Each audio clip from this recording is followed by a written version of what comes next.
Photographs Deconstructed with Simon Q. Walden.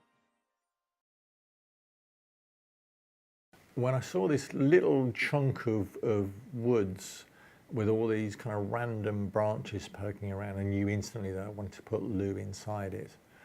That her gorgeous pale skin tones, the bright red hair, would work so well in amongst all that random lines and streaks and variation of all those branches and twigs and everything else.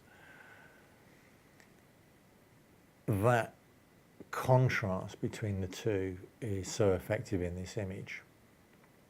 And the trouble is with shooting an image that's where you've got all these random elements falling in front of your model, actually positioning is crucial here. So for example, if you look there, there is a strong branch that runs across the body. Now yes, it creates a split in the body, it divides the body in two. Therefore, for that reason, it has to be in the right place. If it had been a bit higher and obscured the bust, that wouldn't have been so good. But more, if it had been a little bit higher, it would have cut across the wrist, and that would have been a really odd place for that branch to go. Whereas by cutting across mid-arm and just below the bust, then the viewer can still maintain the flow across the split without the split truly dividing. Same thing with the head, is you can see there's that smaller branch running across the hairline. Now, clearly again, that's got to be in the hair, it can't be running across the face because it would create too much of a split in the face.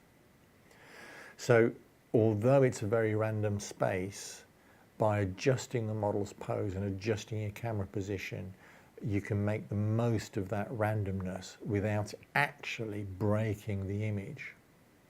What is wrong in this picture is the green leaves down the front of the foreground.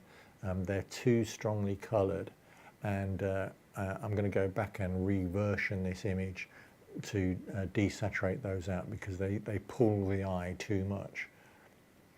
I'd missed those because I was so struck by Jammy Lou's face. I found that drew my eye too much, and I wasn't paying sufficient attention to the edges of the frame.